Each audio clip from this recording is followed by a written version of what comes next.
Assalamualaikum warahmatullahi wabarakatuh. Kami dari kelompok 4 ingin sedikit menjelaskan mengenai serikat pekerja.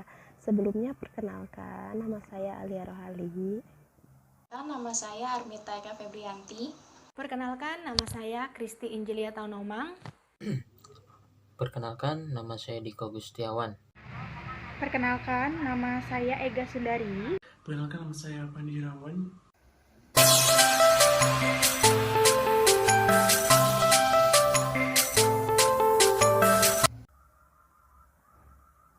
Pengertian serikat pekerja adalah asosiasi para buruh yang bersifat sukarela, berkesinambungan, dan memiliki tujuan jangka panjang untuk melindungi para anggotanya dalam hubungan kerja maupun meningkatkan taraf hidup mereka.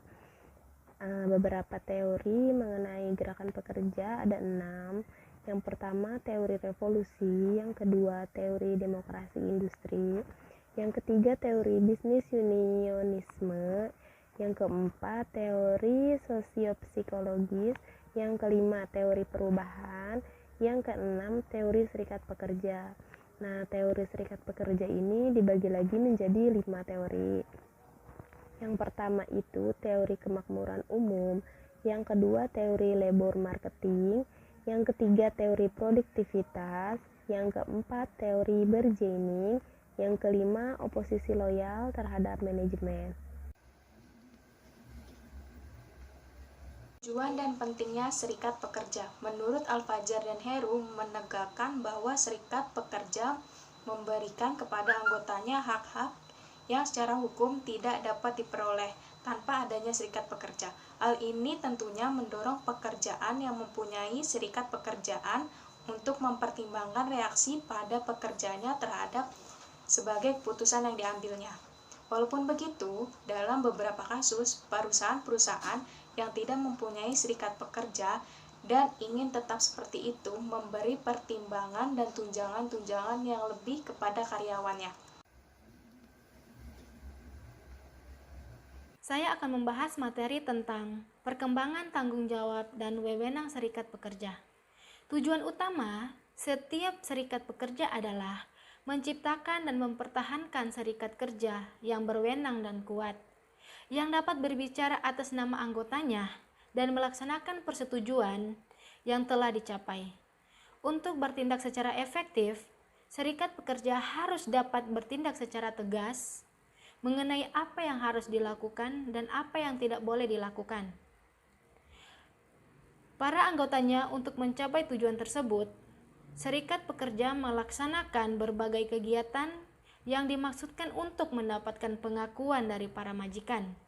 Cara-cara yang ditempuh serikat pekerja untuk mendapatkan pengakuan dari majikan antara lain sebagai berikut.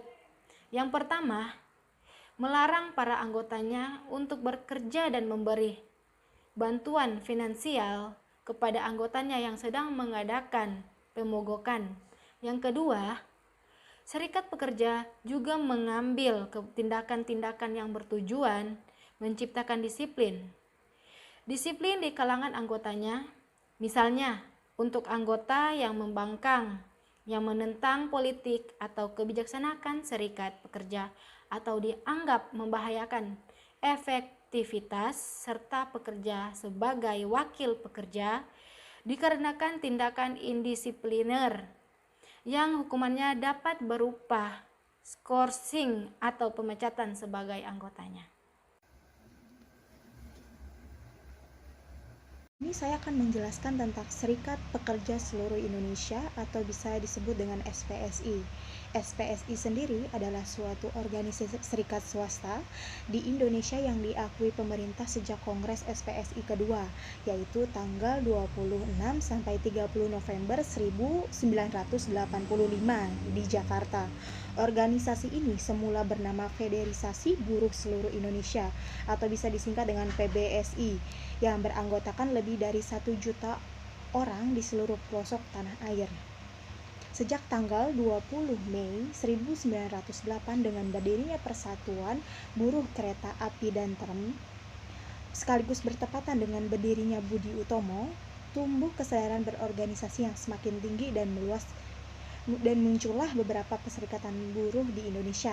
Contohnya seperti Perserikatan Buruh Hindia Belanda, Serikat Pegawai Pekerja Umum, dan banyak lagi yang lainnya. Organisasi semacam ini memiliki tujuan yang sama, bersifat sosial ekonomis, untuk meningkatkan kesejahteraan anggotanya. Upaya untuk mempersatukan serikat buruh telah dimulai pada tahun 1919 dengan ditandai adanya Kongres Perserikatan Pegawai Bumi Putra atau disingkat dengan PPBP. Tetapi karena adanya perbedaan dan pandangan malah mengakibatkan perpecahan itu sendiri.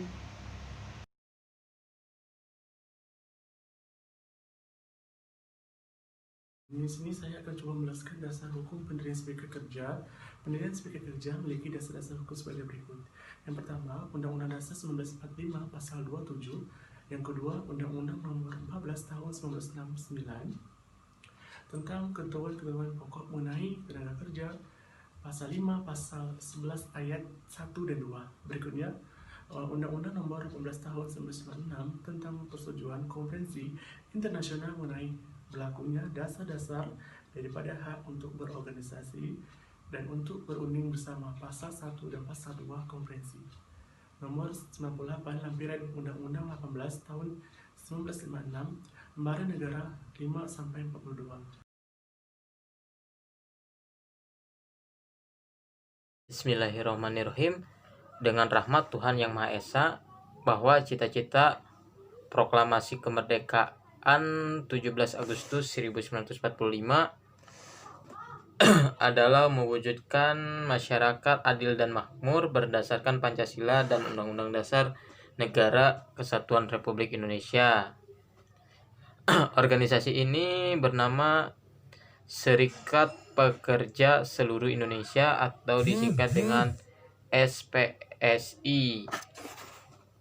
Di mana SPSI itu ada fungsinya yaitu membela dan melindungi hak-hak, kepentingan serta operasi anggota. Yang kedua, wahana peningkatkan kesejahteraan anggota baik lahir maupun batin, pendorong dan penggerak anggota dalam